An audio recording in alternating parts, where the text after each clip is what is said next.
So ಈಗ ಈ ಒಂದು ಕಾರ್ಯಕ್ರಮವನ್ನು ಉದ್ದೇಶಿಸಿ ನಮ್ಮ ದುಬೈ ಲೋಕನಾಥ್ ಸರ್ ಅವರು ಮಾತಾಡಬೇಕಾಗಿ ವಿನಂತಿ.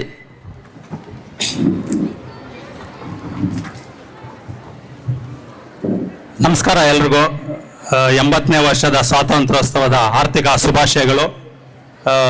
ನಮಗೆ ಇಲ್ಲಿ ಹಬ್ಬಕ್ಕೆ ಇದೊಂದು ಹಬ್ಬ ಅಂತ ಹೇಳ್ಬೋದು. ಹಬ್ಬಕ್ಕೆ ಬಹಳಷ್ಟು ಜನ ಬಂದಿದ್ದೀರಾ. ಎಸ್ಪೆಷಲಿ ನಮ್ಮ ವೇದಿಕೆಯಲ್ಲಿರ್ತಕ್ಕಂಥ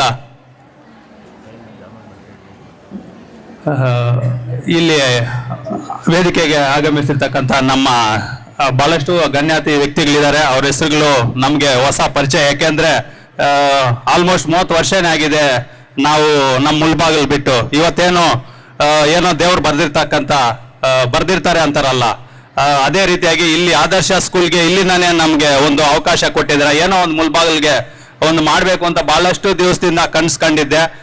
ಇದೇ ತರ ಇಲ್ಲಿ ಮಂಚಗಾನಹಳ್ಳಿ ಊರಲ್ಲಿ ನೀರು ಕಟ್ಕೊಂಡು ನಾನು ಎಲ್ಲಿ ಬೇರೆ ದೇಶಕ್ಕೆ ಹೋಗ್ತೀನ ಇಲ್ಲ ಬೆಂಗಳೂರಿಗೆ ಹೋಗ್ತೀನ ಅನ್ನೋ ಇದ್ರಲ್ಲಿದ್ದಾಗ ಬೇರೆ ದೇಶಕ್ಕೆ ಹೋಗುವಂತ ಏನಂದ್ರೆ ಒಳ್ಳೆ ಕೆಲಸ ಮಾಡ್ತಾ ಇದ್ರೆ ದೇವ್ರು ಎಲ್ಲಿಗೆ ಬೇಕೋ ಕರ್ಕೊಂಡು ಹೋಗ್ತಾರೆ ಅನ್ನೋದು ಇದೊಂದು. ಇಲ್ಲೇ ಒಳ್ಳೆ ಕೆಲಸ ಮಾಡಿರ್ತಕ್ಕಂಥ ನಾವಿಲ್ಲಿ ನೋಡಿ ನಮ್ಗೊಂದು ಖುಷಿ. ಯಾಕೆಂದ್ರೆ ನಾವೇನಾದ್ರೂ ಒಳ್ಳೆ ಕೆಲಸ ಮಾಡಕ್ ಹೋದ್ರೆ ನಿಮ್ಗೆ ಏನಕ್ಕೆ ಮನೆಯಲ್ಲಿ ಹೆಂಡತಿ ಮಕ್ಕಳು ನೋಡ್ಕೊಂಡಿರಿ ಅನ್ನೋ ತರ ಖಾಲಿಯಲ್ಲಿ ಅವರೇ ಜಾಸ್ತಿ ಇರ್ಬೇಕಾದ್ರೆ ಸೊ ಯಾರಿಗೂ ಬೋರ್ ಆಗಲ್ಲ ಅನ್ಸುತ್ತೆ, ಮಕ್ಕಳೆಲ್ಲ ಅರ್ಥ ಆಗುತ್ತೆ ಅನ್ಸುತ್ತೆ. ಸೊ ಅಂತ ಟೈಮಲ್ಲಿ ಇಲ್ಲೆಲ್ಲ ಈ ಟಿವಿಗಳೆಲ್ಲ ಬಂದಿದೆ. ಬಹಳಷ್ಟು ಜನ ಒಳ್ಳೆ ಎಜುಕೇಶನ್ ಆಗಿದೆ. ಎಲ್ಲ ಗೌರ್ಮೆಂಟ್ ಸ್ಕೂಲ್ ಅಂತ ಕಾಣಿಸ್ತಾನೆ ಎಲ್ಲ ಸೆಂಟೆನ್ಸ್ ಸ್ಕೂಲ್ ಆ ಟೈಮಲ್ಲಿ ಇರ್ತಾ ಇತ್ತು. ಆ ತರ ರೇಂಜ್ ಅಲ್ಲಿ ನೀವೆಲ್ಲ ಇಷ್ಟೊಂದು ಸೊಗಸಾಗಿ ಎಲ್ಲ ಗಾಂಧೀಜಿಯನ್ನು ನೋಡ್ಬೋದು, ಎಲ್ಲ ಫ್ರೀಡಮ್ ಫೈಟರ್ಸ್ ಅವ್ರು ನೋಡಕ್ಕೆ ನಮ್ಗೆ ಅವಕಾಶ ಇಲ್ಲ, ನಮಗೂ ನೋಡಕ್ ಅವಕಾಶ ಇಲ್ಲ.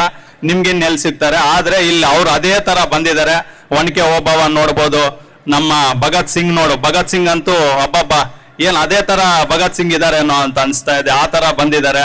ಗಾಂಧೀಜಿ ಅವರಂತೂ ಬಹಳಷ್ಟು ಜನ ಈ ಮಿಲಿಟರಿ ಏನಂದ್ರೆ ಒಬ್ರು ಒಂದು IAS KS ಒಂದು ಮಿಲಿಟರಿ ಒಂದು ಬೇರೆ ಬೇರೆ ದೇಶಗಳಲ್ಲಿ ಹೋಗಿ ನಮ್ಮ ದೇಶಕ್ಕೆ ಒಂದು ಒಳ್ಳೆ ಕೆಲಸ ಆಗ್ಬೇಕು. ಇನ್ನೂ ಕೆಲವೊಂದು ಹಳ್ಳಿಗಳಲ್ಲಿ ಏನು ಎಜುಕೇಶನ್ ಇಲ್ದಿರ ಬಹಳಷ್ಟು ಕಷ್ಟ ಅನುಭವಿಸ್ತಾ ಇದ್ದೀರಾ. ಅವ್ರಿಗೆಲ್ಲ ನೀವೇ ಇಂದಿನ ಮಕ್ಕಳೇ ಮುಂದಿನ ಪ್ರಜೆಗಳು ಅಂತ ಹೇಳ್ತಾರಲ್ಲ. ಸೊ ನೀವು ಮುಂದೆ ಬಂದು ಇದರಲ್ಲಿ ಎಲ್ಲರೂ ಎಜುಕೇಟೆಡ್ ಅಂದ್ಕೊಂಡಿರ್ಬೋದು ಕೆಲವರು, ಸರ್ ನಾನು ಓದಕ್ಕಾಗಲ್ಲ, ನಾನು ಬೇರೆಯವ್ರು ಓದ್ತಾ ಇದ್ದಾರೆ, ಆ ಥರ ಮನೋಭಾವ ಇಲ್ಲ. ಏನೇ ಆಗಲಿ ಇದೊಂದು ಮೆಟ್ಲು 10th ಸ್ಟ್ಯಾಂಡರ್ಡು 12th ಸ್ಟ್ಯಾಂಡರ್ಡು ಇದೊಂದು ಮೆಟ್ಲು. ಈ ಮೆಟ್ಲೇನಾದರೂ ನೀವು ಮುಂದೆ ಹೋಗ್ಬಿಟ್ರೆ ಮತ್ತೆ ಈಸಿಯಾಗಿ ನೀವೊಂದು ಸ್ಟೇಜ್ಗೆ ರೀಚ್ ಆಗ್ತೀರಾ. ಏನಕ್ಕೆ ಬೇಕಾದರೂ ಎಲಿಜಿಬಿಲಿಟಿ ಇರ್ತೀರಾ. ನಾನು 10th ಪಾಸ್ ಮಾಡಿದ್ದೀನಿ ಸರ್, 12th ಪಾಸ್ ಮಾಡಿದ್ದೀನಿ ಅಂದ್ರೆ ಆಮೇಲೆ ಏನಕ್ಕೂ ಇಲ್ಲ. ಏನಂದ್ರೆ ಎಲ್ಲಾದ್ರೂ ಬೇರೆ ದೇಶಗಳಲ್ಲಿ ಮನೆ ಕಟ್ಟೋದು, ರೋಡ್ ಕ್ಲೀನ್ ಮಾಡೋದು. ನಮ್ಮ ದೇಶದಲ್ಲೇ ನಾವು ನೋಡ್ತಾ ಬೆಂಗಳೂರು ಕಡೆ ಈ ಕಡೆ ಎಲ್ಲ ಹೋಗ್ಬಿಟ್ರೆ ಎಜುಕೇಶನ್ ಇಲ್ಲ ಅಂದ್ರೆ ಏನಕ್ಕೂ ಇಲ್ಲ. ಕುಡ್ರು ಅಂತಾರಲ್ಲ, ಎಲ್ಲಾದ್ರೂ ಪತ್ರಗಳು 30 ವರ್ಷ ಹಿಂದ್ಗಡೆ ಇರ್ತಕ್ಕಂಥ ಪತ್ರಗಳು ತೆಗೆದು ನೋಡಿದ್ರೆ ಅವ್ರಿಗೆ ಓದಕ್ ಆಗಲ್ಲ. ನಮ್ ಜಮೀನ್ ಎಷ್ಟಿದೆ ಏನಿದೆ ಜಸ್ಟ್ ಫೋಟೋಗಳು ನೋಡ್ಬೇಕಷ್ಟೇ. ಅವ್ರಿಗೆ ಫೋಟೋಗಳು ನೋಡಿ ಗುರ್ತಿಡಿತಾರೆ. ಆ ತರ ಕೆಲವ್ರು ಇದ್ದಾರೆ ಇವಾಗ. ಸೊ ಆ ತರ ಆಗೋದು ಬೇಡ. ಪ್ರತಿಯೊಬ್ರು ಒಳ್ಳೆ ಎಜುಕೇಶನ್ ಮಾಡಿ ನಿಮ್ಗೆ ಏನ್ ಬೇಕೋ ಫೆಸಿಲಿಟಿ ಸಿಗ್ತಾ ಇದೆ ಗೌರ್ಮೆಂಟ್ ಕಡೆಯಿಂದ. ಏನು ಇಲ್ಲ ಅಂದ್ರೆ ನಮ್ಮ ವೇದಿಕೆಯಲ್ಲಿ ಇರ್ತಕ್ಕಂಥ ಬಹಳ ಜನ ಹೇಳಿದ್ದಾರೆ, ಇಲ್ಲಿ 10,000 ಕೊಡ್ತೀವಿ ಅಂತ ಹೇಳ್ತಾ ಇದ್ರೆ ಕಾಲೇಜ್ಗೆ ಏನ್ ಬೇಕಾಗಿರೋದೆ ಎಲ್ಲ ಪ್ರತಿಯೊಂದು ಮಾಡೋಣ. ಯಾಕಂದ್ರೆ ನಮ್ಗೆ ಇಲ್ಲೊಂದು ಅವಕಾಶ ಕೊಟ್ಟಿದ್ರೆ ಮುಲ್ಬಾಗ್ಲಲ್ಲಿ ಏನಾದ್ರು ಒಂದು ಸ್ಟಾರ್ಟ್ ಮಾಡೋಣ ಅಂದ್ರೆ ನಮ್ಮ ಆದರ್ಶ ಸ್ಕೂಲ್ ಕಡೆಯಿಂದಾನೇ ಒಂದು ಸ್ಟಾರ್ಟ್ ಮಾಡ್ತಾ ಇದೀವಿ. ಸೊ ಇಲ್ಲಿಂದ ಈ ಸ್ಕೂಲ್ಗೆ ಯಾವುದೇ ಒಂದು ಹೆಚ್ಚು ಕಡಿಮೆ ಇದ್ರು ನಮ್ಮ ಅಧ್ಯಕ್ಷರ ಫ್ರೆಂಡ್ಸ್, ನಮ್ಮ ನಾರಾಯಣ ಸ್ವಾಮಿ ಕ್ಲಾಸ್ಮೇಟು, ನಾವಿಬ್ರು ಚಟ್ಟಿ ದೋಸ್ತುಗಳು. ನಿಮ್ಮಂತ ಏಜ್ ಅಲ್ಲಿ ಒಂದು ಇವಾಗ್ಲೂ ವರ್ಷ ಸ್ವಾತಂತ್ರ್ಯ ದಿನಾಚರಣೆ ಆದ್ರೆ ಒಂದೊಂದು ಫೋಟೋ ಇಟ್ಟಿದ್ದಾರೆ ಹಾಸ್ಟೆಲಲ್ಲಿ. ಆ ಫೋಟೋಗಳು ನೋಡ್ತಾ ಇರ್ತೀವಿ, ಅವಾಗ ಕಳಿಸ್ತಾ ಇರ್ತೀವಿ. 25 ವರ್ಷ ನಾವು ಹಿಂದ್ಗಡೆ ತಿರುಗಿ ನೋಡಿಲ್ಲ. ಎಜುಕೇಶನ್ ಅನ್ನೋ ಒಂದು ಮೆಟ್ಲಲ್ಲಿ ಊಟ ಇದೆಯೋ, ರೂಮ್ ಇದೆಯೋ, ಕಿಲೋಮೀಟರ್ ನಡೆದ್ಬಿಟ್ಟೆ ಬೆಂಗಳೂರು ಅಂತ ನಗರಗಳಲ್ಲಿ. ಏನಂದ್ರೆ ಎಜುಕೇಶನ್ ಬೇಕು. ಇಲ್ಲೇನಾದ್ರೂ ಈ ಹಳ್ಳಿಗಳಲ್ಲಿ ನೋಡ್ತಾ ಇರ್ಬೋದು, ಸ್ಕೂಲ್ಗಳು, ಡೈರಿಗಳು ಅಲ್ಲಿ ಇದೊಂದು ಈ ಸುವರ್ಣ ಅವಕಾಶ ನಿಮಗೆ ಸಿಗಲ್ಲ. ಇದೊಂದು ಮೆಟ್ಲು ಅಂತ ಹೇಳ್ಬೋದು. ಈ ಎಜುಕೇಶನ್ ಎಷ್ಟು ತಗೊಳ್ತೀರೋ ಅಷ್ಟು ಆರಾಮಾಗಿರ್ತೀರಾ. ಇವಾಗ್ಲೂ ಹೇಳ್ತೀನಿ, ನಾವು ದುಬೈಯಲ್ಲಿ 30 ವರ್ಷ ಇನ್ನೇನು 10-15 ವರ್ಷ ಆಗೋಯ್ತು. ಅಲ್ಲೆಲ್ಲ ರೋಡ್ಗಳಲ್ಲಿ, ಬಸ್ ಸ್ಟ್ಯಾಂಡ್ಗಳಲ್ಲಿ ಅಲ್ಲಿ ಇಲ್ಲಿ ಊಟ ಇಲ್ದಿರ ಯಾರೋ ಒಬ್ರು ಕಳ್ಸಿಬಿಡ್ತಾರೆ, ಬನ್ನಿ ಸರ್ ಅಲ್ಲಿ ಕೆಲಸ ಇದೆ ಅಂತ. ಬಂದು ರೋಡಲ್ಲಿ, ಬಸ್ ಸ್ಟ್ಯಾಂಡ್ ಅಲ್ಲಿ ಇಲ್ಲಿ ಆ ಬಿಸಿಲಲ್ಲಿ ಅಲ್ಲೆಲ್ಲ ಮಲಗಿರೋದು ನೋಡಿದ್ರೆ ಫೋನ್ ಮಾಡಿದ್ರೆ, ಅಣ್ಣ ನಂದು ಮುಲ್ಬಾಗ್ಲ, ನಂದು ಕೋಲಾರ ಅಣ್ಣ ಅಂತ ಫೋನ್ ಮಾಡಿದಾಗ. ಯಾಕೆಂದ್ರೆ ನಾವಲ್ಲಿ ಸೋಷಿಯಲ್ ಮೀಡಿಯಾ ಇನ್ಫ್ಲೂಯೆನ್ಸರ್. ಪ್ರತಿಯೊಬ್ಬ 50% ಕನ್ನಡಿಗರಿಗೆ ದುಬೈ ಲೋಕ ಯಾರು ಅಂತ ಹೇಳ್ತಾರೆ. ಅಂದ್ರೆ ನಮ್ಮೂರಲ್ಲಿ ಯಾರು ಅಂತ ನಮಗೆ ಗೊತ್ತಿಲ್ಲ. ಆದ್ರೆ ನಾವ್ ಎಲ್ಲಿದ್ದೀವೋ ಅಲ್ಲಿ ಜೈನ ಒಂದು ದೇವ್ರ ಸಹಕಾರದಿಂದ ಸಪೋರ್ಟ್ ಮಾಡ್ತಾ ಇದೆ, ಒಂದು ಹೆಲ್ಪ್ ಮಾಡ್ತಾ ಇರೋದ್ರಿಂದ ಪ್ರತಿಯೊಬ್ಬರಿಗೂ ರೀಚ್ ಆಗಿದ್ದೀವಿ. ಸೊ ಅದಕ್ಕೆ ಫೋನ್ ಮಾಡ್ತಾರೆ, ಏನೋ ಒಂದು ರೂಮು ಊಟ ಏನೋ ಕೊಡಿಸ್ತಾರೆ ಅಂತ. ಫೋನ್ ಮಾಡಿದಾಗ ನಮ್ಗೆ ಗೊತ್ತಾಗುತ್ತೆ, ಇವನೇನೋ ಗೋಲಿ ಆಟ ಆಡಿರ್ಬೇಕು, ಏನೋ ಆಟ ಆಡ್ಕೊಂಡು ಓದಿಲ್ಲ ಇವನು, ಅದಕ್ಕೆ ಇಲ್ಲಿ ಬಂದು ಒದ್ದಾಡ್ತಾರೆ. ಸೊ ಆ ಥರ ಆಗ್ಬಾರ್ದು. ಪ್ರತಿಯೊಬ್ರು ಒಳ್ಳೆ ಕೆಲಸ ಮಾಡಿ ಸಹಾಯ ಮಾಡಿ ನಿಮ್ಮ ಮನೆ ತಂದೆ ತಾಯಿ ನೋಡಿ, ಹೆಂಡತಿ ಮಕ್ಕಳು ನೋಡಿ ಮುಂದೆ. ಆದ್ರೆ ಏನಂದ್ರೆ ಔಟ್ಸೈಡ್ ಬಂದು ನೋಡಿ, ಯಾಕೆಂದ್ರೆ ನಾವು ದುಬೈಲೆಲ್ಲ ಕೆಲ್ಸಕ್ಕೆ ಹೋದ್ರೆ ನಾವು ಕೆಲ್ಸಕ್ಕೆ ಅಲ್ಲ, ಬೇರೆಯವ್ರನ್ನೂ ನೋಡ್ತೀವಿ. ಬೇರೆ ಕಷ್ಟಗಳು ತಲೆಯಲ್ಲಿ ಇಟ್ಕೊಂಡು ಹೋದ್ರೆ ಆವಾಗಲೇ ದೇವ್ರು ನಿಮ್ಮನ್ನ ರೆಕಗ್ನೈಸ್ ಮಾಡಿ ಒಂದು ಒಳ್ಳೆ ಸ್ಥಾನಕ್ಕೆ ತಗೊಂಡೋಗ್ತಾರೆ. ಸೊ ಅದಕ್ಕೆ ಹೇಳೋದೇನಂದ್ರೆ, ಈ ಕಳ್ತನ ಇವೆಲ್ಲ ನೋಡ್ತಾ ಇರ್ತೀವಲ್ಲ, ಚಿಕ್ಕ ವಯಸ್ಸಲ್ಲೇ ಏನೇನೋ ತಪ್ಪು ಮಾಡ್ತೀರಾ, ಒಳ್ಳೆ ಎಜುಕೇಶನ್ ತಗೊಂಡು ಮುಂದೆ ಹೋಗಿ, ಮತ್ತೆ ನಿಮ್ಗೆ ಸನ್ಮಾನಗಳು ಏನ್ ಬೇಕೋ ಎಲ್ಲ ಬರ್ತವೆ. ಎಲ್ಲ ಅರ್ಥ ಆಗ್ತಾ ಇದೆಯಲ್ಲ? ಯಾರಿಗೂ ನಿದ್ದೆ ಏನ್ ಬರ್ತಾ ಇಲ್ಲ ತಾನೆ? ಸೊ ಎಲ್ರೂ ಅರ್ಥ ಆಗ್ತಾ ಇದೆ ಅನ್ಸುತ್ತೆ. ಬಂದಿರೋದು ಏನಕ್ಕೆ ಅಂದ್ರೆ, ಫ್ಲೈಟ್ ಹೋಗ್ತಾ ಇದೆ ಅಂದ್ರೆ, ಫ್ಲೈಟ್ ಓಡಿಸೋನ್ ಇಲ್ಲಿದ್ರೆ ಫ್ಲೈಟ್ ಹೆಂಗ್ ಹೋಗುತ್ತೆ? ಸೊ ಅದೇ ನಮ್ಗೆ ಎಷ್ಟೇ ಬಿಸಿ ಶೆಡ್ಯೂಲ್ ಇದ್ರೂ ಒಂದು ತಿಂಗಳು ಮುಂಚೆನೆ ಬುಕ್ ಮಾಡಿದ್ರು. ರಾಮ್ ಪ್ರಸಾದ್ ಸಾರು, ನಮ್ಮ ಅಶೋಕ್ ಸಾರು, ನಟರಾಜು ಇವರೆಲ್ಲ ಟೀಚರ್ಸು ರಿಕ್ವೆಸ್ಟ್ ಮಾಡಿದ್ರು, ದುಬೈ ಲೋಕು ಈ ಸಲ ಬರಲೇಬೇಕು, ಈ ಸಲ ಏನಾದ್ರು ನಮ್ಮ ಹುಡುಗರಿಗೊಂದು ಮೆಸೇಜ್ ಕೊಡ್ಬೇಕು ಅಂತ. ಸೊ ನಮ್ಗೇನಂದ್ರೆ, ಇಷ್ಟು ವರ್ಷದಿಂದ ವೆಯ್ಟ್ ಮಾಡಿದ್ದಕ್ಕೆ ದೇವರೊಂದು ಸುವರ್ಣ ಅವಕಾಶ ಕೊಟ್ಟಿದ್ದಾರೆ. ಸೊ ಅದಕ್ಕೋಸ್ಕರ ಇದೇ ಆದರ್ಶ ಸ್ಕೂಲಲ್ಲೇ, ನಾನೇನೋ 2 ಕಿಲೋಮೀಟರ್ ಇರ್ಬೋದು ಅನ್ಸುತ್ತೆ, 10 ಕಿಲೋಮೀಟರ್ ಇದೆ, ಎಷ್ಟೇ ದೂರ ಆದ್ರೂ ಇದೊಂದು ಮಾದರಿ ಆಗ್ಬೇಕು. ಇಡೀ ಮುಲ್ಬಾಗಲ್ ತಾಲೂಕ್ಗೆ ಆದರ್ಶ ಸ್ಕೂಲ್ ಇದೆ ಅಂತ ಇದೊಂದು ಹಿಸ್ಟ್ರಿ ಆಗ್ಬೇಕು. 80ನೇ ವರ್ಷದ್ದು ಸ್ವಾತಂತ್ರ್ಯ ದಿನೋತ್ಸವ ಬಹಳ ವಿಜೃಂಭಣೆಯಿಂದ ನಡೆದಿರ್ಬೇಕು. ಮೂಲ ಚಾನಲ್ ಅವರು ಬಂದಿದ್ದಾರೆ. ಸೊ ನೀವು ಒಳ್ಳೆ ಕೆಲಸ ಮಾಡಿದ್ರೆ ಇನ್ನೂ 10 ಚಾನಲ್ ಬರ್ತಾರೆ, ಇನ್ನೂ 10 ಮಿನಿಸ್ಟ್ರಿಗಳು ಬರ್ತಾರೆ ನಮ್ಮ ಸ್ಕೂಲ್ಗೆ. ನಮ್ಮ ಸ್ಕೂಲ್ ಪ್ರತಿಯೊಂದು ಕಡೆಯಲ್ಲಿ ಮುಲ್ಬಾಗ್ಲಲ್ಲಿ ಒಂದು ಮಾದರಿ ಆಗ್ಬೇಕು ಅಂತ ಕೇಳ್ಕೊಳ್ತಾ ಇದ್ದೀನಿ. ಇದೇನೇ ಸ್ಕೂಲ್ಗೆ ಏನೇ ವ್ಯವಸ್ಥೆ ಬೇಕಾದ್ರೂ ನಮ್ಮ ಅಧ್ಯಕ್ಷರಿದ್ದಾರೆ ನಾರಾಯಣ ಸ್ವಾಮಿ, ಅವ್ರನ್ನೂ ನಾವು ರಿಕ್ವೆಸ್ಟ್ ಮಾಡ್ತಾ, ಅವ್ರು ಏನಿದ್ರು ಹೇಳಿದ್ರು ನಾವೇನೇ ಕೇಳ್ಸಿ, ಯಾಕಂದ್ರೆ ನಮ್ಮ ಹತ್ರನೂ 20 ಜನ ಕೆಲಸ ಮಾಡ್ತಾ ಇದಾರೆ. ಇವಾಗ ಒಂದು ಊಟ ಹಾಕುವಂತ ಅವಶ್ಯಕತೆ ಇಡೀ ಬೇರೆ ಕಂಟ್ರಿ 35 ಕಂಟ್ರಿಗೆ ನಮ್ಗೆ ಅವಕಾಶ ಕೊಟ್ಟಿದ್ದಾರೆ. ಒಬ್ಬೊಬ್ರಿಗೆ ಒಂದೊಂದು ಸರ್ವಿಸ್ ಇರುತ್ತೆ. ಒಬ್ಬ ಪೊಲೀಸ್ ಆಗಿರ್ತಾನೆ, ಒಬ್ಬ ಮಿಲಿಟರಿ, ಒಬ್ಬ ಟೀಚರ್, ಒಬ್ಬ ಡಾಕ್ಟರ್, ಒಬ್ಬ ಇಂಜಿನಿಯರ್. ಸೊ ನಾವು ಇಂಜಿನಿಯರಿಂಗ್ ಓದ್ಕೊಂಡು ಹೋಗಿ ದೇವ್ರೇನೋ ಗೊತ್ತಿಲ್ಲ ಒಂದು 35 ಕಂಟ್ರಿಗೆ ಊಟ ಹಾಕಪ್ಪ ಅಂತ. ಸೊ ನಮ್ಮ ಇಂಡಿಯಾ ಕಡೆಯಿಂದ ಐಟಮ್ನ ಬೇರೆ ಕಂಟ್ರಿಗೆ ಕಳಿಸಿ ಅವ್ರಿಗೆ ಅಲ್ಲಿ ವ್ಯವಸಾಯ ಏನ್ ಹೇಳ್ತೀರಾ, ಭತ್ತ ಬೆಳೆಯೋದು, ರಾಗಿ ಬೆಳೆಯೋವೆಲ್ಲ ಏನಿಲ್ಲ ಅಲ್ಲಿ ಬರೀ ಗೋಲ್ಡು ಅದು ಇದು ಬೇರೆ ಅಂತಕ್ಕೆ ಸರ್ವಿಸ್ ಕೊಡ್ತಾ ಇರ್ತಕ್ಕಂಥ ಒಂದು ಅವಕಾಶ ಕೊಟ್ಟಿದೆ. ಸೊ ಯಾರಾದ್ರೂ ಒಬ್ರು ಇದರಲ್ಲಿ ಒಂದಷ್ಟು ಏನಿಲ್ಲ, ಒಂದು 500-600 ಜನ ಇದ್ದಾರೆ, ಒಂದು 50-100 ಜನ ಒಂದು ಒಳ್ಳೆ ಪೋಸ್ಟ್ ಅಲ್ಲಿ ಇದ್ರೆ ನಮ್ಮ ಮುಲ್ಬಾಗಲ್ ನೆಕ್ಸ್ಟ್ ಲೆವೆಲ್ಗೆ ಎಂಟ್ರಿ ಆಗುತ್ತೆ. ಸೊ ತಾವೆಲ್ಲ ಒಂದು ಕಷ್ಟಪಟ್ಟು ಚೆನ್ನಾಗಿ ಓದ್ಬೇಕು, ಒಂದು ಹೆಸರು ಮಾಡ್ಬೇಕು ತಂದೆ ತಾಯಿಗೆ. ಅವ್ರು ಬಹಳಷ್ಟು ಕಷ್ಟಪಟ್ಟು ನಿಮ್ಮನ್ನ ಓದಿಸ್ತಾ ಇದ್ದಾರೆ. ಸೊ ಇದರಲ್ಲಿ ಏನಂದ್ರೆ ಗೌರ್ಮೆಂಟ್ ಏನ್ ಕೊಡ್ತಾ ಇದೆ ಫೆಸಿಲಿಟಿ, ಅದನ್ನೆಲ್ಲ ಯೂಸ್ ಮಾಡ್ಕೊಂಡು ಚೆನ್ನಾಗಿ ಓದ್ಬೇಕು ಅಂತ ಕೇಳ್ತಾ ಇದ್ದೀನಿ. ಇದರಲ್ಲಿ ಬಹಳಷ್ಟು ಪ್ರತಿಭಾವಂತ ವಿದ್ಯಾರ್ಥಿಗಳನ್ನ ಕೂಡ ರೆಕಗ್ನೈಸ್ ಮಾಡಿ ಅವ್ರಿಗೆ ಒಂದಷ್ಟು ಸನ್ಮಾನಗಳು ಮಾಡಿ ಒಂದಷ್ಟು ಗಿಫ್ಟ್ಗಳೆಲ್ಲ ಕೊಟ್ಟಿದ್ದಾರೆ. ಅದೆಲ್ಲ ಖುಷಿ ಆಯ್ತು. ಇನ್ನೂ ವರ್ಷ ಎಲ್ಲ ನಿಮ್ಮಂತ ವಿದ್ಯಾರ್ಥಿಗಳಲ್ಲಿ ಪ್ರತಿಭಾವಂತ ವಿದ್ಯಾರ್ಥಿಗಳು ರೆಕಗ್ನೈಸ್ ಮಾಡಿ ಇನ್ನೂ ಅವ್ರಿಗೆ ಸ್ಕಾಲರ್ಶಿಪ್ಗಳು, ಅವ್ರಿಗೆ ಏನ್ ಫೆಸಿಲಿಟಿ ಬೇಕೋ, ಅವ್ರಿಗೊಂದು ಇಂಜಿನಿಯರಿಂಗ್ ಡಾಕ್ಟರ್ಗೆಲ್ಲ ಏನು ಎಜುಕೇಶನ್ ಫೀಸಸ್ ಇರುತ್ತೆ, ಇನ್ನೂ ಬಹಳಷ್ಟು ದಾನಿಗಳು ಬರ್ತಾರೆ, ಸಪೋರ್ಟ್ ಮಾಡೋರು ಬಂದೇ ಬರ್ತಾರೆ. ನೀವು ಒಳ್ಳೆ ಕೆಲಸ ಮಾಡ್ತಾ ಇದ್ದೀರಾ. ಸೊ ಇದೇ ತರ ಮಾಡ್ತಾ ಇರಿ. ಇದು ಏನು ಇನ್ನ ಕೆಲವೊಂದು ರಿಕ್ವೆಸ್ಟ್ಗಳು ಹೇಳಿದ್ದಾರೆ, ಸೊ ಅವೆಲ್ಲ ಮಾಡೋಣ. ನಿಮ್ಗೋಸ್ಕರ ಒಂದಷ್ಟು ಫಿಲಂ ಡೈಲಾಗ್ಗಳು ನೋಡೋಣ. ಡೈಲಾಗ್ ಬೇಕಾ ನಿಮ್ಗೆ? ಡೈಲಾಗ್ ಬೇಕಾ? ಕನ್ನಡ ಫಿಲಂ ಡೈಲಾಗ್ಸ್ ಎಲ್ಲ ಕೇಳ್ತಾ ಇರ್ತೀರಾ, ಸೊ ನೋಡಿರ್ಬೋದು. ಅದಕ್ಕೋಸ್ಕರ ನಿಮ್ಗೆ ಅದನ್ನು ಮಾಡೋಣ. ಯಾಕಂದ್ರೆ ಇಲ್ಲಿ ಸಾಂಗ್ ಆಡಿರೋರು ನೋಡಿದೀವಿ. ಡೈಲಾಗ್ ಒಂದು ಪೆಂಡಿಂಗ್ ಇದೆ. ಏನಂದ್ರೆ, 1 ಹೆಜ್ಜೆ ಇಟ್ಕೊಂಡು ಬಂದವನೊಂದ ಗಡಿಯಾರದಲ್ಲಿ 1 ಗಂಟೆ ಆಗ್ಬೇಕಾದ್ರೆ ದೊಡ್ಡ ಮುಳ್ಳು 60 ಹೆಜ್ಜೆ ಇಡುತ್ತೆ. ನಮ್ಮ ಆದರ್ಶ ಸ್ಕೂಲ್ ಅವ್ರು 1 ಹೆಜ್ಜೆ ಇಟ್ರೆ ಸಾಕು, ಹೆಜ್ಜೆ ಇಟ್ಟಾಗಿದೆ. ಆಟದ ರೇಂಜ್ ಚೇಂಜ್ ಆಗಿದೆ. ಇನ್ ಮುಂದೆ ಆ ಟೆರಿಟರಿ ಈ ಟೆರಿಟರಿ, ಓನ್ಲಿ 1 ಟೆರಿಟರಿ, ಆದರ್ಶದೇ ಟೆರಿಟರಿ. ಶಾಕ್ ಆಯ್ತಾ? ಶಾಕ್ ಆಗಿರ್ಬೇಕು ಅಂತ ತಾನೇ ಈ ಜಾಗ ಕರ್ಕೊಂಡ್ ಬಂದಿದ್ದು. ನಿನ್ಗೆ ಪ್ರಮೋಷನ್ ನಿನ್ ಡಿಪಾರ್ಟ್ಮೆಂಟ್ ಕೊಟ್ಟಿರ್ಬೋದು, ಆದ್ರೆ ಮಾಗಡಿ ರೋಡ್ಗೆ ಪೋಸ್ಟಿಂಗ್ ಹಾಕ್ಸಿದ್ಯಾರು. ಇಂಡಿಯಾ ಮ್ಯಾಪ್ ನಲ್ಲಿ ಇರ್ತಕ್ಕಂಥ ನಿನ್ನಂತ ಡಿಸ್ಟಿಕ್ಗೆ, ಕರ್ನಾಟಕ ಮ್ಯಾಪ್ ನಲ್ಲಿ ನಿನ್ನಂತ ಊರಿಗೆ ನನ್ಗೆ ಆಫಿಟ. ಈಗ ಏನ್ ಮಾಡ್ತಿದ್ದು, ನನ್ನೂರು, ನನ್ನ ಏರಿಯಾ. ನಾನ್ ಬೆಂಗಳೂರಲ್ಲಿ ಗುಡ್ಗೋದ್ರೆ ಹೊಡ್ತೆ, ಅಂಗ್ಳೂರ್ ನಡುವತ್ತೆ, ಕೈಯ ತಟ್ಟಂದ್ರೆ ರಿಯಲ್ ಎಸ್ಟೇಟ್ ಎಗರೋಗುತ್ತೆ. ಇದು ಆದರ್ಶ ಕೋಟೆ ಕಾಡು. ಗೊತ್ತಾಗೋಯ್ತ್ರಿ, ನೀವು ನಾನು ಸಿಗಲ್ಲ. ಯಾಕೆಂದ್ರೆ ಟೈಮೇ ಖರಾಬ್ ಆಗಿದೆ ರೀ. ಟೈಮ್ ಸರಿ ಇಲ್ಬೇಕಾದ್ರೆ ನಾನು ಈ ದಿಲ್ಲು ಹೃದಯ ಆಟ ಅಂತಾರಲ್ಲ, ಅದಕ್ಕೆ ಕೈ ಹಾಕಿ ಪರ ಅಂತ ಕೆರ್ಕೊಂಡ್ಬಿಟ್ಟಿದ್ದೀನಿ. ಆ ದೇವದಾಸ ಸೊದ್ದು, ಆ ಗಂಟೆ, ಆ ಕೂದ್ಲು ಲೈಫಲ್ಲಿ ಮರೆಯಕ್ಕೆ ಆಗಲ್ಲ ರೀ. ಅಷ್ಟೊಂದು ಕೆರ್ಕೊಂಡ್ಬಿಟ್ಟಿದೆ, ನೋವಾಗ್ತಾ ಇದೆ ರೀ. ಬೈದವೆ ಊರಿನ ಜನ ಮನೆಗಾಗ್ಲಿ, ಮನೆ ಬಾಗಿಲಿಗಾಗ್ಲಿ ಏನಕ್ಕೆ ಬರ್ತಾರೆ ಗೊತ್ತಾ ಸರ್? ಈ ಮನೆ ದೊಡ್ಡದು ಅಂತಲ್ಲ ಸರ್, ಈ ಮನೆಯಲ್ಲಿ ಆದರ್ಶ ಸ್ಕೂಲ್ ಸ್ಟೂಡೆಂಟ್ಸ್ ಇದ್ದಾರೆ ಅಂತ ಬರ್ತಾರೆ ಸರ್. 10 ಜನ ಜೀವ ಕೊಡಕ್ಕೆ ಬರ್ತಾರೆ ಸರ್. ಅದು ದೊಡ್ಡತನ ಅಲ್ಲ ಸರ್. 10 ಜನಗಳ ಉಳಿಸ್ಕೊಳ್ಳೋದ್ರಲ್ಲಿ ಬೆಳೆಸ್ಕೊಳ್ಳೋದ್ರಲ್ಲಿ ದೊಡ್ಡತನ ಅಂತಾರೆ, ಏನೋ ಹೇಳ್ಬೇಕು ಅಂತ ಹೇಳ್ಬಿಟ್ಟು. ಸೊ ಇದೇ ತರ ಇರ್ಬೇಕಾದ್ರೆ ನಾವು ಬಬ್ಬಲ್ ಸಿಂಹಂ ಭೈರವ್ ದೀಪಂ ಇಲ್ಲಿ ಜಯಲಕ್ಷ್ಮಿ ಥಿಯೇಟರ್ ಹತ್ರ ಓಡಾಡ್ತಾ ಇದ್ವಿ. ಅವಾಗ ಎಜುಕೇಶನ್ 5ನೇ ಕ್ಲಾಸಲ್ಲಿ ಓದ್ತಾ ಇದ್ವಿ. 5ನೇ ಕ್ಲಾಸಲ್ಲಿ ಒಂದು ವರ್ಷ ಓಡಾಡ್ತಾ ಇರ್ಬೇಕಾದ್ರೆ ನಮಗೂ ಏನೋ ಒಂದು ಮೂವಿ ತೆಗಿಬೇಕು, ಒಂದು ಫಿಲಮ್ ತೆಗಿಬೇಕು ಅನ್ನೋ ಒಂದು ಆಸೆ ಇರ್ತಾ ಇತ್ತು. ಸೊ ಆವಾಗ ಅಟ್ಲೀಸ್ಟ್ ಫಿಲಮ್ ಅಂತೂ ತೆಗಿಯಕ್ಕಾಗಲ್ಲ, ಒಂದು ಸಾಂಗ್ ಆದ್ರೂ ಮಾಡ್ಬಿಡೋಣ ಅಂತ ಮಲ್ಕೊಂಡಿರ್ಬೇಕಾದ್ರೆ ದುಬೈಯಲ್ಲಿ ಹಿಂಗೆ ಒಂದು ಸಾಂಗ್ಗಳೆಲ್ಲ ಮಾಡ್ತಾ ಇದ್ವಿ. ಒಂದು 5-6 ಸಾಂಗು ಸಿಗುತ್ತೆ.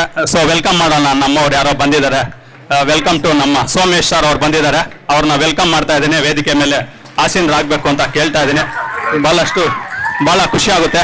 ಇದೇ ತರ ಸೋಮೇಶ್ ಅವ್ರು ಬಂದಿದ್ದಾರೆ, BRC ಸೋಮೇಶ್ ಅವ್ರು ಬಂದಿದ್ದಾರೆ. ಅವ್ರಿಗೆ ವೆಲ್ಕಮ್ ಮಾಡ್ತಾ ವೇದಿಕೆ ಮೇಲೆ ಕೂತ್ಕೋಬೇಕು, ಆಸೀನರಾಗಬೇಕು ಸರ್. ಬಹಳ ಖುಷಿ ಆಗುತ್ತೋ. ಲೇಟ್ ಆದ್ರೂ ಲೇಟೆಸ್ಟ್ ಆಗಿ ಬಂದಿದ್ದಾರೆ. ಸೊ ಅವ್ರಿಗೆ ಜೋರಾದ ಚಪ್ಪಾಳೆ ಹೊಡಿಬೇಕು ಅಂತ ಕೇಳ್ತಾ ಇದ್ದೀನಿ.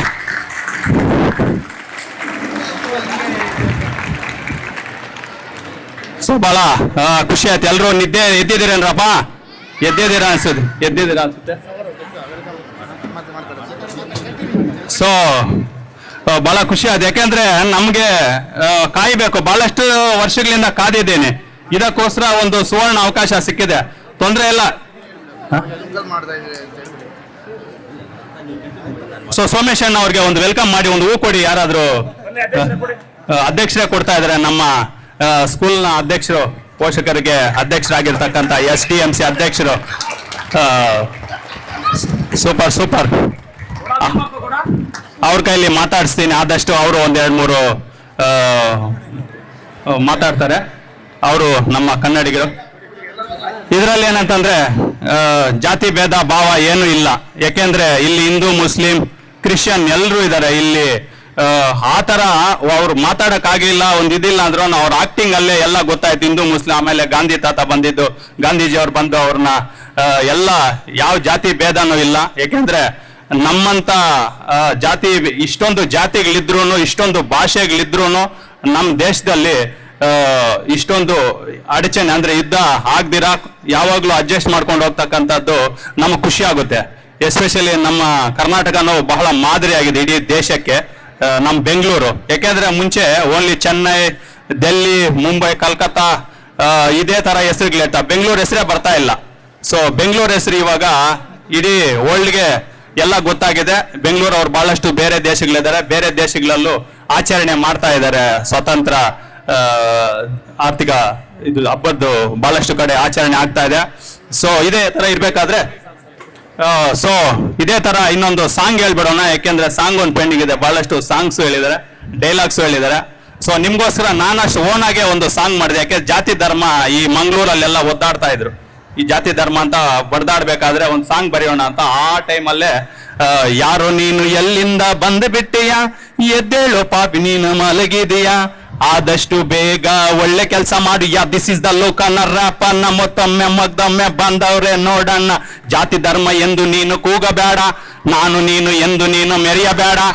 ನಾವೆಲ್ಲ ಒಂದಾಗಿ ಬಾಳೋಣ, ಜನ ನಿನ್ಗೆ ಜೈಕಾರ ಆಗ್ತಾರೆ ನೋಡೋಳೆ ಆಗ್ತಾರೆ. ಸೋತವನು ಸ್ಮಶಾನ ಹೋಗ್ತಾನೆ, ಗೆದ್ದವನು ಇತಿಹಾಸ ಸೃಷ್ಟಿಸ್ತಾನೆ. ಸೊ ಬಹಳ ಸಂತೋಷ. ಇದೇ ತರ ಇರ್ಲಿ. ಇನ್ನೆಲ್ಲ ಖುಷಿಯಾಗಿದ್ದೀರಾ ಅನ್ಸುತ್ತೆ. ಇದೇ ತರ ನೆಕ್ಸ್ಟ್ ಇಯರ್ ಎಲ್ಲ ಬರ್ತಾರೆ. ನಾವೆಲ್ಲರೂ ಇಲ್ಲಿರೋರೆಲ್ಲರೂ ಬಂದೇ ಬರ್ತಾರೆ. ನಾವು ಇದ್ರೆ ನಮಗೂ ಒಂದು ಅವಕಾಶ ಇದ್ರೆ ಬರ್ತೀವಿ. ಆದ್ರೆ ನಾವೆಲ್ಲೇ ಇದ್ರು ನಮ್ಮ ಸ್ಟಾಫ್ ಎಲ್ಲ ಟೀಚರ್ಸ್ ಏನಿದ್ದೀರಾ, ಇವರು ಒಬ್ರು ಮಿಸ್ ಆಗ್ಬೋದು, ಒಬ್ರು ಇರ್ಬೋದು, ಇಲ್ಲ ನಿಮ್ಮ 10th ಸ್ಟ್ಯಾಂಡರ್ಡ್ ಅವ್ರು ಇರಲ್ಲ ನೆಕ್ಸ್ಟ್ ಇಯರ್. ಸೊ ಯಾರು ಇರ್ಲಿ, ನಾವು ಅಲ್ಲಿಂದಾನು ದುಬೈ ಕಡೆಯಿಂದಾನು ಮೆಸೇಜ್, ಫೋನು, ಸೋಷಿಯಲ್ ಮೀಡಿಯಾದಲ್ಲಿ ಎಲ್ಲ ಕಡೆ ದುಬೈ ಲೋಕ ಪೇಜ್ ಹೊಡೆದ್ರೆ ಯೂಟ್ಯೂಬ್, ಇನ್ಸ್ಟಾಗ್ರಾಮ್, ಫೇಸ್ಬುಕ್ ಎಲ್ಲ ಕಡೆ ಆಲ್ರೆಡಿ ನೀವು ಆದರ್ಶ ಸ್ಕೂಲ್ ಅಂದ್ರೆ ದುಬೈ ಕೂಡ ರೀಚ್ ಆಗಿದ್ದೀರಾ. ಸೊ ಎಲ್ಲ ನಾವು ಕಾಂಟ್ಯಾಕ್ಟ್ ಅಲ್ಲಿ ಇರ್ತೀರಾ. ಎಲ್ಲೇ ವಿಲೇಜ್ಗಳಲ್ಲಿ, ಎಲ್ಲ ನಮ್ಮ ವಿಲೇಜ್ಗಳಲ್ಲಿ ದುಬೈ ಲೋಕವನ್ನ ನಮಗೇನು ಯಾವ್ದು ಕಿಂಗ್ ಮಾಡೋ ಅವಶ್ಯಕತೆ ಇಲ್ಲ. ಇಲ್ಲಿ ಯಾವ್ದು ಪೊಲಿಟಿಕ್ಸ್ ಮಾಡಕ್ ಹೋಗ್ತಾ ಇಲ್ಲ. ಸೊ ಎಲ್ರಿಗೂ ಕಷ್ಟದಲ್ಲಿ ದಾನ ಧರ್ಮ ಮಾಡಬೇಕು. ಮುಂದೆ ಬಂದು ನಮ್ಮ ತಂದೆ ತಾಯಿ ನೋಡ್ಕೊಂಡು ಜೊತೆಗೆ ಬೇರೆಯವ್ರಿಗೆ ಅಟ್ಲೀಸ್ಟ್ ಕಷ್ಟ ಕೊಡೋದು ಬೇಡ, ತೊಂದರೆ ಕೊಡೋದು ಬೇಡ, ಅವ್ರಿಗೆ ಒಳ್ಳೆ ಕೆಲಸ ಮಾಡ್ಲಿ ಅಂತ ನಾವ್ ಇಲ್ಲಿವರೆಗೂ ಬಂದಿದ್ದೀವಿ. ಸೊ ಏನ್ ಫ್ರೀಡಮ್ ಫೈಟರ್ಸ್ ಅವ್ರು ಮಾಡಿದ್ದಾರೆ ಅಂದ್ರೆ ಅವ್ರ ತಂದೆ ತಾಯಿ ಅವರೆಲ್ಲ ನೋಡ್ಕೊಂಡು ಅವರು ಔಟ್ಸೈಡ್ ಬಂದು ಬೇರೆ ಫ್ರೀಡಮ್ ತಂದು ಕೊಟ್ಟಿದ್ದಾರೆ. ಸೊ ಅವ್ರಿಗೊಂದು ನೆನಪಿನ ಕಾಣಿಕೆಯಾಗಿ ನಾವಿಲ್ಲಿ ಮುಂದೆ ಬಂದು ಅವ್ರ ತರ ನಾವು ಎಲ್ಲ ಒಳ್ಳೆ ಕೆಲಸ ಮಾಡ್ಬೇಕು ಅಂತ ಕೇಳ್ತಾ ಇದ್ದೀನಿ. ಫೈನಲ್ ಆಗಿ ಇಲ್ಲೇ ಪೆಟ್ರೋಲ್ ಪಂಪ್ ನಸ್ತಿಕ್ ಇರ್ತಕ್ಕಂಥ ನಮ್ಮವರು ಎಲ್ಲ ಸಪೋರ್ಟ್ ಮಾಡ್ತಾ ಇದ್ದಾರೆ. ನಮ್ಮ ಯಾರಿಗೆ ಪೆಟ್ರೋಲ್ ಏನಾದ್ರು ಕಡಿಮೆ ಆಗಿ ನಮ್ಮ ಹುಡುಗರಿಗೆ ಏನಾದ್ರು ಹೆಚ್ಚು ಕಡಿಮೆ ಆದ್ರೂ ಸಪೋರ್ಟ್ ಮಾಡ್ತಾರೆ. ಸೊ ಇಲ್ಲೇ 500 ಮೀಟರ್ 1 ಕಿಲೋಮೀಟರ್ ಸರೌಂಡಿಂಗ್ ಅಲ್ಲಿ ಇದ್ದಾರೆ. ಸೊ ನಿಮ್ಗೆಲ್ಲ ಒಳ್ಳೇದಾಗ್ಲಿ. ಸೊ ಸಿಗೋಣ ಆದಷ್ಟು ಬೇಗ. ಥ್ಯಾಂಕ್ ಯು ವೆರಿ ಮಚ್ ಮಂಜಣ್ಣ, ಶಂಕರಣ್ಣ, ಎಲ್ಲ ಶಿಕ್ಷಕರಿಗೆ. ಇನ್ನೇನೇ ಇದ್ದು ಸ್ಕೂಲ್ಗೆ ಏನೇ ಬೇಕಾದ್ರೂ ವ್ಯವಸ್ಥೆ ನಾವು ಮಾಡ್ಕೊಡ್ತೀವಿ. ಸೊ ಏನೇ ಡಿಮ್ಯಾಂಡ್ ನಮ್ಮ ಅಧ್ಯಕ್ಷರಾಗ್ಲಿ, ನಮ್ಮ ಹೆಡ್ ಮಾಸ್ಟರ್ ಆಗ್ಲಿ, ನಮ್ಮ ಟೀಚರ್ಸ್ ಆಗ್ಲಿ, ಸೊ ಅವ್ರ ಹತ್ರ ಮಾತಾಡಿ ನಿಮ್ಗೆ ಸ್ಕೂಲ್ಗೆ ಬೇಕಾಗಿರ್ತಕ್ಕಂಥ ಸೌಕರ್ಯ ಮಾಡೋಣ. Okay, thank you very much. ಇದೇ ತರ ಇಲ್ಲಿ ಪ್ರೀತಿ ವಿಶ್ವಾಸ. ಸೊ ಜೀವನದಲ್ಲಿ ಛಲ ಇದ್ರೆ ಏನ್ ಬೇಕಾದ್ರೂ ಸಾಧಿಸಬಹುದು ಅನ್ನೋದಕ್ಕೆ ಉದಾಹರಣೆ ಸೊ ಸರ್ ಅವರೇ. ಸೊ ಯಾಕಂದ್ರೆ ದುಬೈಯಲ್ಲಿ ನಿಮಗೆ ಗೊತ್ತಿದೆಯೋ ಗೊತ್ತಿಲ್ಲ ಒಂದು ಸಾಮ್ರಾಜ್ಯವನ್ನೇ ಕಟ್ಟಿದ್ದಾರೆ.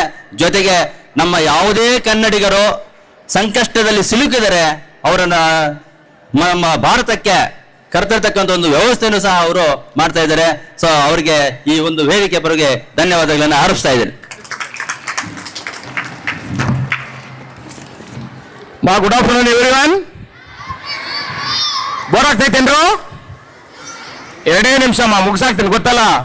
ಚರ್ಚ್ಗೆ ಹೋದ್ರೆ ನಾವು ಪ್ರೇಯರ್ ಮಾಡಬೇಕು, ದೇವಸ್ಥಾನಕ್ಕೆ ಹೋದ್ರೆ ನಮಸ್ಕಾರಕ್ಕೆ ಹೋಗ್ಬೇಕು, ಮಸೀದ್ಗೆ ಹೋದ್ರೆ ಪ್ರೇಯರ್ ಮಾಡ್ಕೊಂಡು ಆಚೆ ಬರ್ಬೇಕು. ಎಲ್ಲಿ ಏನ್ ಮಾತಾಡ್ಬೇಕು ಅದೇ ಮಾತಾಡ್ಕೊಂಡು ಹೋಗೋಣ. ಇಲ್ಲಿರ್ತಕ್ಕಂಥ ಈ ಒಂದು ಶಾಲೆಯ ಅಧ್ಯಕ್ಷರಾದಂಥ ನಾನ್ ಸಮೇತ ನನ್ನ ಆತ್ಮೀಯ ಸ್ನೇಹಿತರಾದ ನಾನ್ ಸಮಯ ಅವರೇ, ಉಪಾಧ್ಯಕ್ಷರಾದ ಮಂಜುನಾಥ್ ಅವರೇ, ಈ ಎಲ್ಲರ ಹೆಸರು ಹೇಳ್ಕೊಂಡು ಹೋಗ್ತಾ ಇದ್ದೆ. ಟೈಮ್ ಆಗ್ಬಿಟ್ಟು ದಯವಿಟ್ಟು ನಿಮ್ಮ ಒಂದು ಪಾದ ಕಮಲಗಳು ನಮಸ್ಕಾರ ಆಗ್ತಾ ಎಲ್ಲರೂ ನಾನು ಎಲ್ಲರಿಗೂ ನಿಮಗೆಲ್ಲ ಚಿಕ್ಕವನು ಎಲ್ಲ ನಮ್ಮ SDMC ಸದಸ್ಯರುಗಳು, ಉಪಾಧ್ಯಕ್ಷರುಗಳು, ಸದಸ್ಯರು ಹಾಗೂ ನಮ್ಮ BRC ನಮ್ಮ ಸೋದರ ಸಮಾನವಾದಂಥ ನಮ್ಮ ಸೋಮೇಶ್ ಅಣ್ಣವರು, ನಮ್ಮ ಶಾಲೆಯ ಮುಖ್ಯೋಪಾಧ್ಯಾಯರುಗಳು, ಎಲ್ಲ ನನ್ನ ಪ್ರೀತಿಯ ವಿದ್ಯಾರ್ಥಿಗಳು ಹಾಗೂ ಇಲ್ಲಿರ್ತಕ್ಕಂಥ ಮೊದಲನೇ ಸಾಲಿನ ಗಣ್ಯಾತಿ ಗಣ್ಯ ವ್ಯಕ್ತಿಗಳು, ನಿಮ್ಮ ಹೆಸರು ನನ್ನ ಮನದಲ್ಲಿದೆ. ಮಕ್ಕಳಿಗೆ ಗೊತ್ತಾಗೋದು ಬೇಡ ಅನಿಸಿಕೆ, ಗೊತ್ತಾದ್ರೂ ಪರವಾಗಿಲ್ಲ. ಹಾಗೆ ನನ್ನ ಒಂದು ಕೊಲೀಗ್ಸ್, ನಿಮಗೂ ಸಹ ಆಲ್ರೆಡಿ ಬೋರ್ ಆಗ್ಬಿಟ್ಟಿದೆ ಅನ್ಸುತ್ತೆ. ಸ್ಪೀಚ್ ಅಂದ್ರೆ ಎಲ್ರಿಗೂ ಬೋರೆ. ನಾನು ಎರಡೇ ಮಾತು ಹೇಳಿ ಮುಗಿಸ್ತೀನಿ.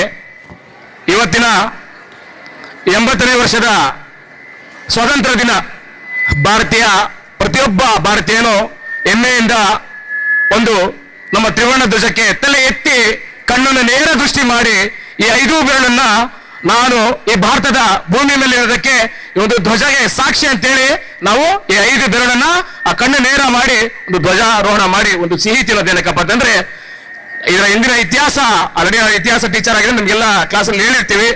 ಆದರೂ ಸಹ ನಮ್ಮಲ್ಲಿ ಒಂದು ಸ್ಫೂರ್ತಿ ಮನೋಭಾವ ಎಂತೆಂಥ ವ್ಯಕ್ತಿಗಳಿಂದ ಪಡಿಬೇಕು. ಭಗತ್ ಸಿಂಗ್, ರಾಜ್ಗುರು, ಸುಖದೇವ್, ಉಧಮ್ ಸಿಂಗ್ ಬಗ್ಗೆ ಒಂದೆರಡು ಮಾತು ಹೇಳ್ತೀನಿ.